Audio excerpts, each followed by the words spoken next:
Your attention, please. Hey everyone, in today's video blog I'm going to talk about movies that I enjoy that in my experience most other people don't enjoy.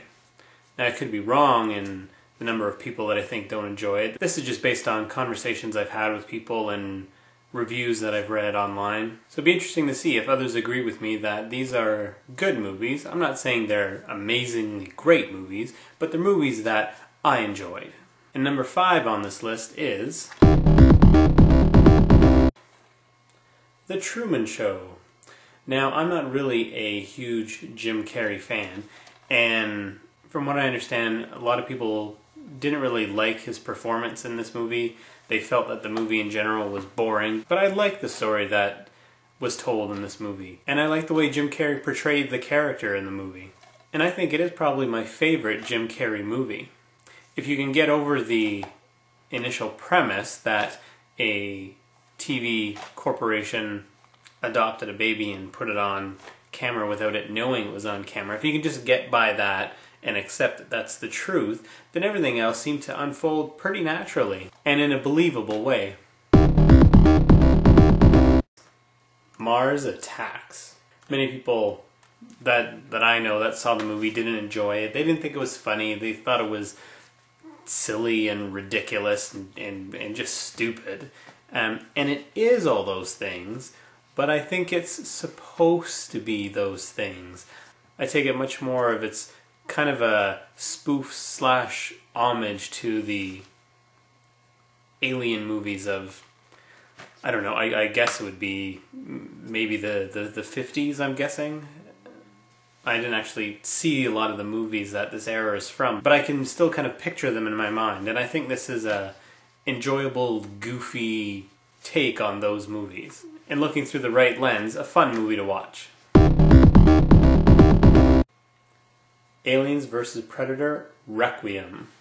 Now I did see the first Aliens vs. Predator movie, and this of course is the sequel, and I'm a big fan of both franchises on their own. In fact, Aliens is my favorite movie of all time. And when the first movie came out, I went in expecting really nothing from it. I just wanted to go in and watch these two iconic creatures just go at each other. And that's what I got out of it. The story I didn't think was very impressive. I went in just to see these two on screen together, really. When I heard the second one was coming out, I expected even less, but I think I got even more. I enjoyed the second one more than I did the first one. The base of the story is really just as ridiculous and pointless. It's kind of silly thinking they're overtaking this small, sleepy town, and all of the human characters are completely forgettable. But at the same time, I felt like the makers of the movie really understood the aliens and the predators. It was no more of this, oh, they're young predators and they're not exactly sure what they're doing and they're on their trials. It was like, no. It got the predator back to the image that the first movie really put in my head of what these creatures are, and that's efficient killing machines that know what they're doing. And that's what this predator did in this movie. He went in to clean things up, and he cleaned things up. Then we have the aliens, who are back to these insect-like creatures, no emotion, no conscience, no sense of anything except survival, and they go after everybody in this movie. I mean, they go after a ward of pregnant women. Now, while some people think that is just over-the-top grotesque for no good reason, I think back to the Aliens movie, where you know they took out an entire colony of men, women, and children. But all of that was, of course, implied. In this movie, they reminded you, no. These things will go after anything. And they finally got the sound of them right again. I love that kind of a distorted elephant screech thing they had going on in the Aliens movie.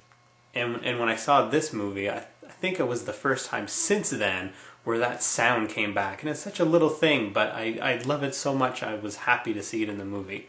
So it really isn't a good movie, but it is a lot of fun to see these characters kind of back in the roles that they should be in. Number 2 is a movie that, again, most people seem to think is really boring. Contact. And aside from the pace of the movie, I think a lot of people were really upset over the alien encounter. And I admit, it was the dumbest alien encounter probably of any movie out there. It was incredibly disappointing and silly, and when it shouldn't have been silly, unlike Mars Attacks, which is supposed to be. This encounter was supposed to be serious, but it just didn't make sense, and it was ridiculous, and it seemed weak and lazy. And although, oddly enough, with the movie title being Contact, I don't think that the movie is, as a whole, is really about the alien encounter, like the actual moment of contact, or perhaps I should say the actual moment of face-to-face contact with the alien. And that's why I don't think it ruined the rest of the movie, which I liked. I liked the story that went along with it. That one part was dumb, but again, since I don't think it was as big as a focal point on the story as maybe other people did, or even maybe it was supposed to be, I don't think it had a detrimental impact to the rest of the movie, which I think discussed some great messages and context. Death to Smoochy. People seem to hate this movie, and I don't know why. I think it's tons of fun, and I think Ed Norton is hilarious in it. Maybe I'm just able to understand Danny DeVito's humor, I don't know, but I had a really great time watching this movie. I don't think Robin Williams is particularly funny in it, but I think he does a great job at creating a character that you love to hate. And Ed Norton does a great job in creating a character that you want to root for and see succeed, but don't ever really want to be friends with the person. But I've seen interviews where even people that are in the movie say they hated the movie. But I'm not sure why. Death to Smoochy, I think, is a great time and very funny.